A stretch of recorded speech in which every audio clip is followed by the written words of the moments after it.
Boa noite, pessoal do segundo período, tudo bem?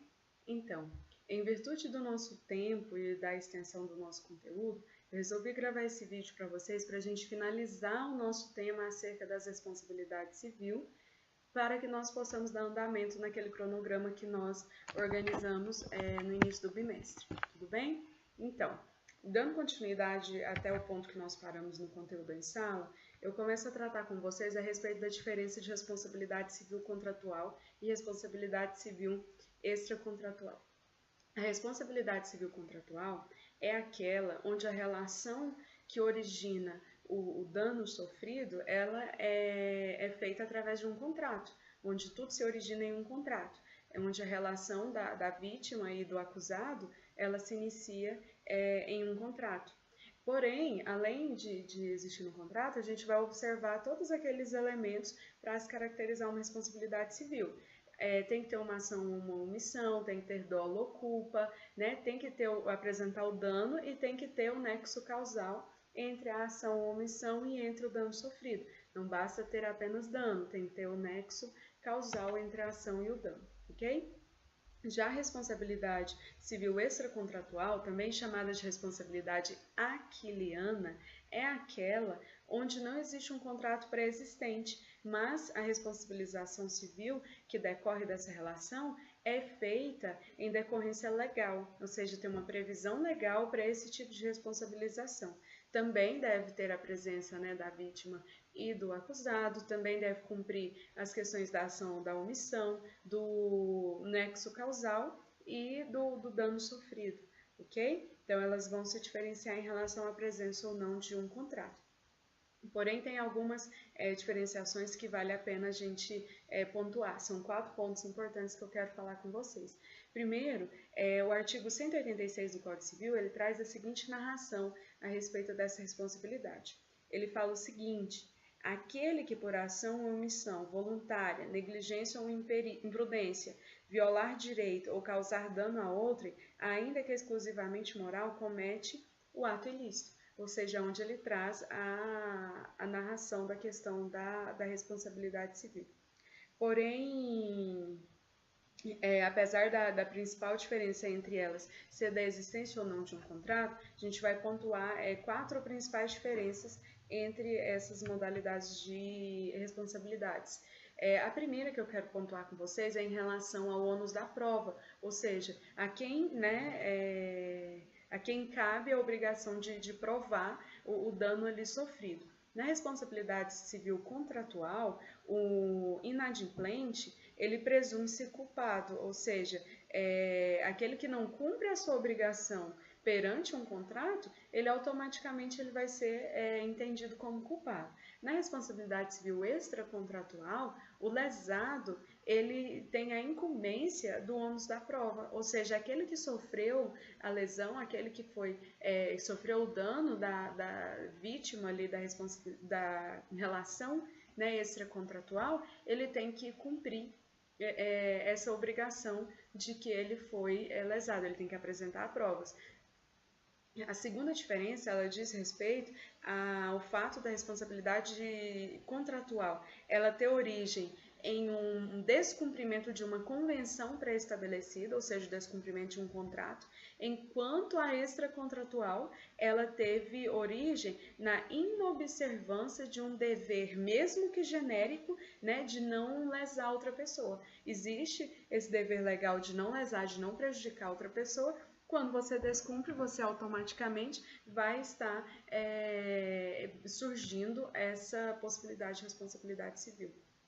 O terceiro ponto diz respeito à questão da capacidade, né? Essa análise da capacidade ela é feita de modo diferente diante das duas responsabilidades. Na responsabilidade civil extracontratual, tanto os amentais quanto os incapazes em relação à idade, eles podem ser responsabilizados em alguma eventualidade, porque como é extracontratual, é decorrente de um dever legal, pode haver um descumprimento em relação tanto aos amentais quanto aos menores, né, nos incapazes.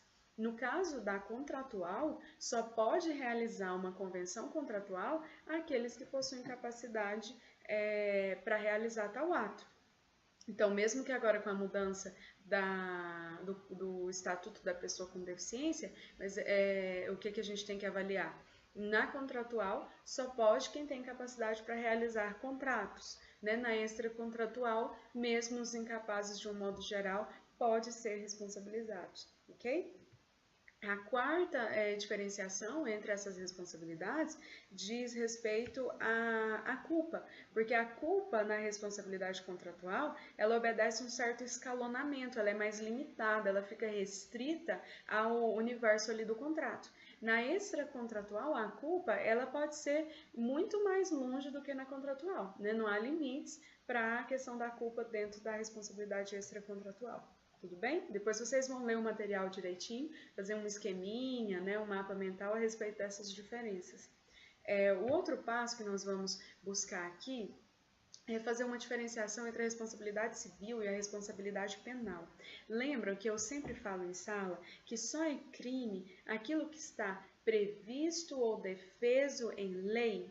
Ou seja, para ser responsabilizado penalmente, você tem que realizar um tipo penal que esteja previsto em lei, né? Ou em algo infralegal, mas que não vai haver uma previsão de um novo tipo de crime, né? Então, você tem que realizar uma conduta que seja prevista em lei. Já na responsabilidade civil, existe uma série de situações que podem ser responsabilizadas civilmente. Agora, para você processar alguém por uma responsabilidade penal, ele tem que ter realizado uma ação que está prevista em lei penal, né? Você tem, por exemplo, em um acidente de trânsito, quando você danifica o veículo de outra pessoa, bate no veículo, você vai o quê? Você vai afetar a questão da esfera privada da pessoa, né? Um dano ao patrimônio privado da pessoa. O Estado não vai processar a pessoa porque ela bateu no seu carro, não vai. Você vai ter que ir atrás, né, de processar a pessoa por ressarcimento de dano material, se tiver de causar constrangimento, dano moral, né, e inúmeras outras responsabilizações.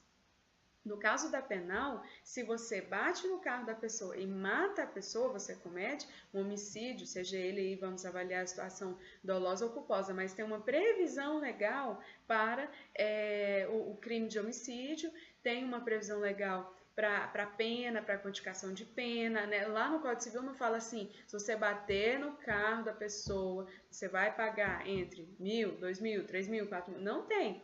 Fala o quê? Que tem um dever de ressarcir danos material e moral. Então, isso aí você, particular, vai ir atrás.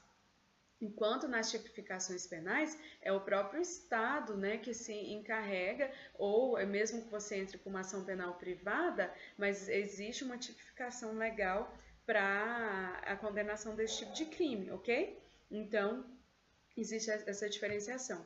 Tem um autor que eu gosto muito, que é o Aguiar Dias, ele faz uma análise meio que poética, mas que eu acho muito interessante a respeito da responsabilidade civil e penal. Ele fala assim, eu vou ler para vocês um trecho. Para efeito da punição ou da reparação, ou seja, ele já traz aqui, na responsabilidade penal vai ter o quê? Punição. Na responsabilidade civil vai ter o quê? Reparação, né? Isto é, para aplicar uma ou outra forma de restauração da ordem social, ou seja, uma forma da ordem social, responsabilidade civil, outra forma de restauração da ordem social, responsabilidade penal, né? É que se distingue. Então, a distinção das duas vai coexistir nessa situação. A sociedade toma conta daquilo que a atinge diretamente, deixando ao particular a ação para restabelecer-se à custa do ofensor, no estado anterior à ofensa. Então, a sociedade ela vai cuidar daquilo que atinge dela diretamente e o particular vai cuidar daquilo que o atinge diretamente. Tudo bem? A imputabilidade e a responsabilidade. Isso é um assunto bom para ser cobrado em provas, né? Um pouco polêmico e que vale a pena a gente esgotar um pouquinho a respeito. Rogério Greco, ele fala sobre a imputabilidade, que ele fala que é possível de se atribuir, imputar o fato típico e ilícito ao agente. Sendo assim, a imputabilidade é fato essencial para a existência da culpa. Então, no entendimento de Rogério Greco, só vai ter culpa, né, quando houver o quê? Quando a pessoa não for inimputável, quando ele for passível de putabilidade. Nesse sentido, a gente pode entender que há ocasiões nas quais não é possível imputar o fato atípico, né, ou seja, a ação ou omissão acarretada de dolo ou culpa ao agente, em decorrência da ausência de capacidade de discernimento, né, sobre os efeitos dos atos por ele praticado. Então, em algumas situações, é impossível você culpar uma pessoa daquilo que ela praticou, porque ela não tem discernimento, né, para você falar que ele sabia o que ele estava fazendo, que ele era culpado ou não, porque ele é uma pessoa alheia à realidade fática do mundo palpável, né? Então, o agente completamente incapaz é denominado inimputável. A gente não pode imputar a ele nenhuma culpa. O agente inimputável não responde pelos atos da mesma maneira que o agente imputável, porém não se exime integralmente dos efeitos da atribuição da autoria do fato. Porém, a gente tem que deixar claro que a responsabilização, no caso dos imputáveis, ela vai ocorrer em algumas situações, porém de maneira diferente das pessoas que são dosadas de discernimento, ok? Por enquanto, é importante vocês compreenderem isso. Agora, nós vamos compreender que existe uma diferença da inimputabilidade na esfera civil e existe a diferença da inimputabilidade na esfera penal, né? O ordenamento jurídico brasileiro, ele inovou, ao não se isentar completamente o incapaz da responsabilidade sobre reparação do dano. Como eu falei, em algumas situações, mesmo inimputável, vai ser responsabilizado, mesmo que de maneira diferente, né? Em regra, o incapaz não responde pelo ato praticado, em virtude da ausência de discernimento. Contudo, no caso do tutor não possuir bens suficientes para cumprir a obrigação de reparação, responde o inimputável com seu patrimônio pelo quanto indenizatório fixado, como dispõe o artigo 928 do Código Civil, desde que não comprometa sua subsistência, preceituado pelo parágrafo único do mesmo artigo. O que isso quer dizer? Se você é tutor de uma pessoa incapaz, inimputável, né? E ela realiza um ato, quem vai responder civilmente por esse ato é o tutor. Porém, se o tutor não tem em seu patrimônio particular bens suficientes para o valor ali que vai ser passível de indenização pelo dano causado, o que vai acontecer? Vai se atingir o patrimônio do inimputável. Por exemplo, talvez é uma criança que eu tomo conta, ela é inimputável, mas ela tem um patrimônio particular que ela recebeu de herança dos pais.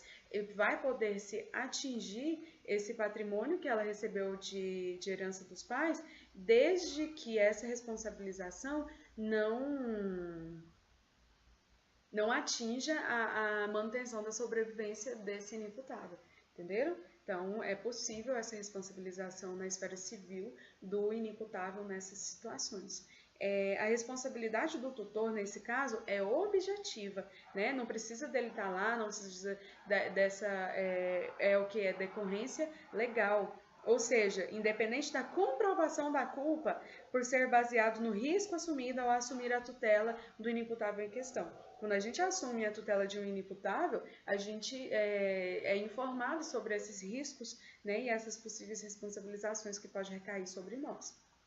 Agora, tratando da inimputabilidade na esfera penal, já é um tanto quanto diferente. Na esfera penal, ao contrário do que é narrado na esfera civil, é o agente quem responde pela prática do ato, e não o seu tutor.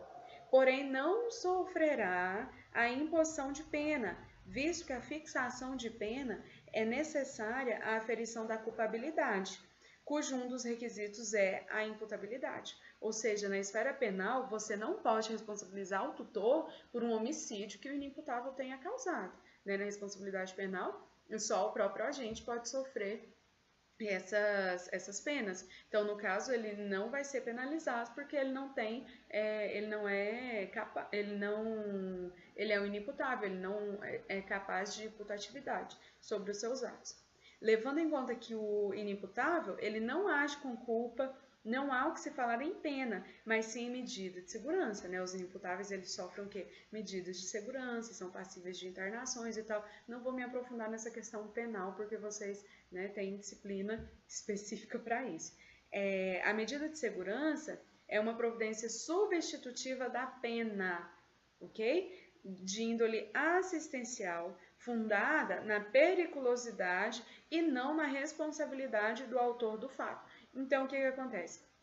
A medida de segurança que é colocada sobre os inimputáveis não é porque ele realizou uma conduta culposa ou dolosa, mas é porque ele, mesmo com a sua ausência de racionalidade e discernimento, ele oferece o quê? Ele oferece perigo para a sociedade. E ele precisa passar por um tratamento, ele precisa ser retirado do convívio social, ele precisa sofrer alguma dessas medidas, né? Para que ele não ofereça um risco para a sociedade civil comum organizada, certo?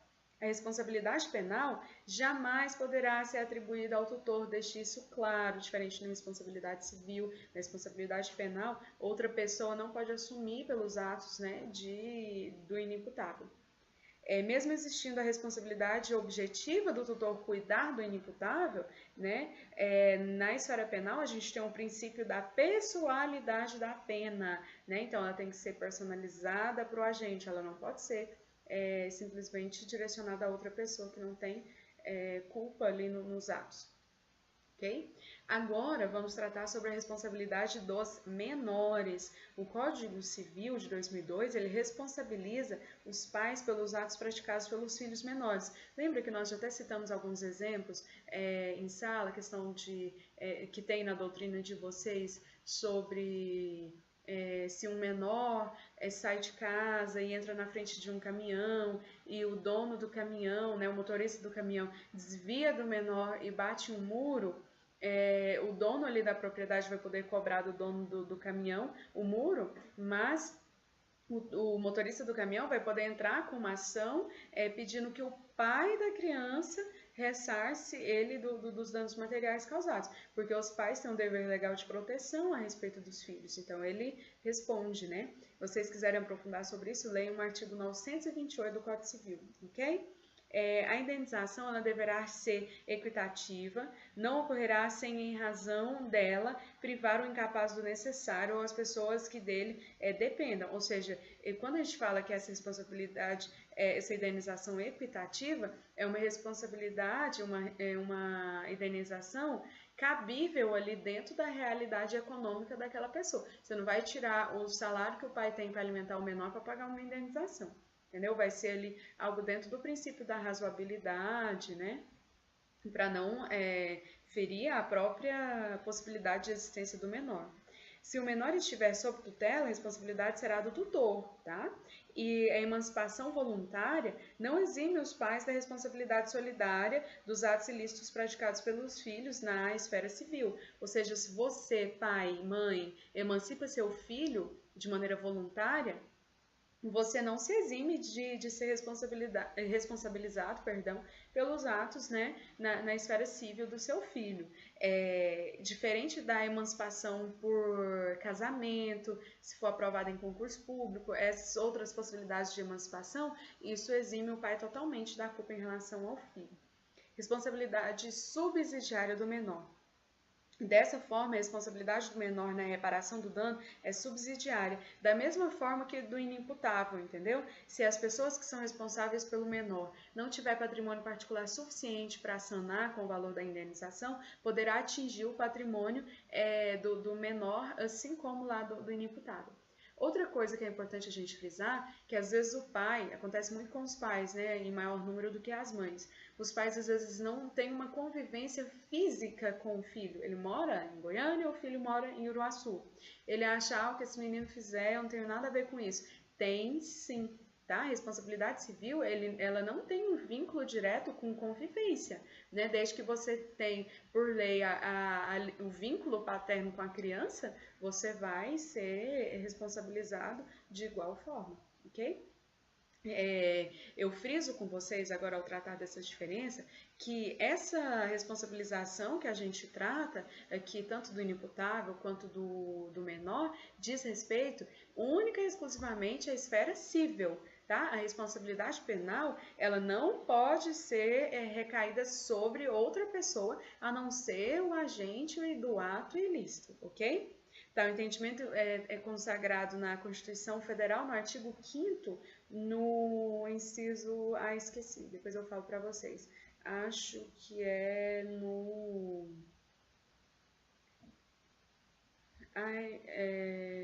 Depois eu olho para vocês, tá? E falo, mas é no artigo 5º que fala dessa exclusividade da responsabilidade penal recair apenas sobre o autor do ato ilícito e não poder ser terceirizado, digamos assim. Tanto a responsabilidade extracontratual quanto a responsabilidade contratual, que eu falei para vocês que existem, elas são possíveis. Porém, na responsabilidade extracontratual, ela tem alguns pressupostos que precisam ser obedecidos para que ela seja caracterizada. A ação ou omissão do agente. O ato ilícito ele pode advir não só de uma ação, mas também de uma omissão do agente, quando ele deixa de cumprir alguma coisa. A relação de causalidade. Entre a ação do agente e o dano causado, tem que haver o nexo de causalidade. Lembra que eu falei para vocês que é aquela relação de coexistência, né? Pois é possível que tenha havido um ato ilícito, tenha havido um dano, sem que eles tenham uma relação direta de existência. Então, você tem que observar que tem o ato, tem o dano e tem que ter essa ligação direta, né? Existência de dano. Tem que haver um dano, seja um dano moral, um dano material, pois a responsabilidade civil baseia-se no prejuízo, né, para que seja quantificada a indenização. O dolo ou culpa. É necessário que o agente tenha agido com dolo ou culpa para que ele seja responsabilizado, ok? Atos lesivos não considerados ilícitos. A gente tem alguns atos que, apesar deles causarem lesão, a gente não considera como ilícito. Lembra que lá no início, na matéria da nossa primeira prova, eu tratei com vocês isso? Lá nas slides tinha até uma imagenzinha de do MST, né? De uma ação do MST, que eu falei a questão de autodefesa, autotutela, né? Legítima defesa, são coisas que não podem ser pautadas como um ato ilícito, né? São atos lesivos, mas não são atos ilícitos, como é o caso da legítima defesa, que está no nosso artigo 188, parágrafo, inciso 1º, desculpa. Somente a legítima defesa real e praticada contra o agressor deixa de ser um ato ilícito do dano causado, impedindo a ação de ressarcimento dos danos. Na legítima defesa putativa, o ato pela pessoa praticado é ilícito, porém não punível. Exclui a culpabilidade e não a antijuridicidade. Por exemplo, quando você, se alguém entra na sua casa, você atira na pessoa. Aquele ato, ele não vai ser culpado, mas ele vai continuar sendo antijurídico. No direito civil, a culpa, mesmo que levíssima, ela obriga a indenização, tá? Então, essa legítima defesa são atos lesivos, mas não ilícitos na esfera penal. O exercício regular e o abuso do direito. Então, no artigo 160, inciso 1º. Gente, isso é muito importante a gente compreender, que é o seguinte: um policial, por exemplo, ele tem poder de polícia, ele pode utilizar de força em situações necessárias e tal. Mas quando ele passa a utilizar essas prerrogativas que ele possui de uma maneira excessiva, excedendo o que se espera dentro da moral, dos bons costumes e da previsão legal, ele passa o quê? Ele passa a exercer um abuso de direito, ou que a gente chama muitas vezes de abuso de autoridade, né? O direito romano dizia que aquele que age dentro de seu direito, a ninguém prejudica, mas se ele sair da esfera do seu direito, ele pode prejudicar uma pessoa. O abuso de direito, ele traz a responsabilidade, a possibilidade de alguém, mesmo estando dentro do seu direito, ser responsabilizado. Quando aquela pessoa que ela exorbita, ela foge da normalidade dos seus atos e ela vai o quê? Causar um prejuízo a outra pessoa. Então, quando ela foge dessa normalidade, desse esperado pelos costumes, e ela passa a prejudicar outra pessoa. Tudo bem? Então, existe uma linha tênue entre exercício regular de direito e abuso de direito. Tudo bem? O estado de necessidade. Lembra que eu já tratei com vocês a respeito do estado de necessidade? Lá quando nós estudamos o estado de perigo, eu falei que o estado de perigo era diferente do estado de necessidade, porque o estado de necessidade, ele não é um ato ilícito, como eu já falei aqui no início, porém, ele é aquele estado que ele exige ele existe, desculpa, em uma série de possibilidades. Por exemplo, quando um prédio desaba, como aconteceu agora, né, lá do pessoal do Movimento Sem Teto. Aquele pessoal, eles ficaram em estado de necessidade, eles precisam de apoio, tanto governamental quanto das ONGs, né, para a sua própria sobrevivência. Eles estão em um estado de necessidade, em um estado de carência, em um estado de vulnerabilidade. Já no estado de perigo, que nós já estudamos, é quando a pessoa está ali em um risco premente. Lembra que eu falo para vocês do acidente de barco? A pessoa está lá em alto mar tentando sobreviver, alguém aparece com um bote salva-vida, oferece uma proposta, é aquele que a pessoa está ali entre a vida e a morte e tal. No estágio de necessidade, não, a pessoa ela passou por uma situação e ela está ali, ó, na vulnerabilidade, né?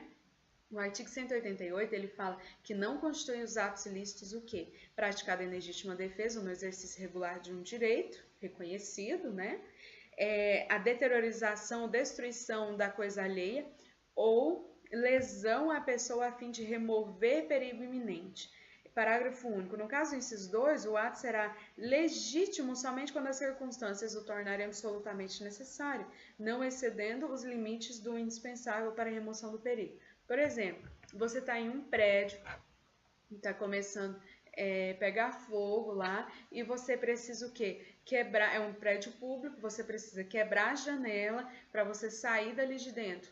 Não vai constituir um ato ilícito. Por exemplo, tem um exemplo que é clássico da doutrina, que é você está em um estacionamento, começa a pegar fogo o estacionamento, ou vem uma avalanche, alguma coisa assim, você vê um carro de um terceiro, você vê que está com a chave na ignição, você faz o quê? Você quebra o vidro e entra para você salvar o patrimônio ali daquela pessoa. Isso não vai ser um ato ilícito, tá? Outra coisa, quando você está nesse estágio de necessidade, você pratica atos ali para a sua sobrevivência diante desse estágio de necessidade, você não vai estar cometendo um ato ilícito. Então, não constitui ato ilícito realizar uma atividade dentro do seu exercício regular de direito. Quando você abusa desse, vai ser um ato ilícito, vai ser o abuso de direito ou de autoridade, né? Quando você causa um dano a uma pessoa ou a um patrimônio em decorrência do seu estado de necessidade, também não é um ato ilícito. Tá bom, pessoal? Então, nós concluímos o nosso conteúdo sobre a parte do fichamento de vocês, né, de responsabilidade civil. E vocês agora já têm conteúdo suficiente para responderem a nossa próxima ficha de questões. Bye, bye, até quinta!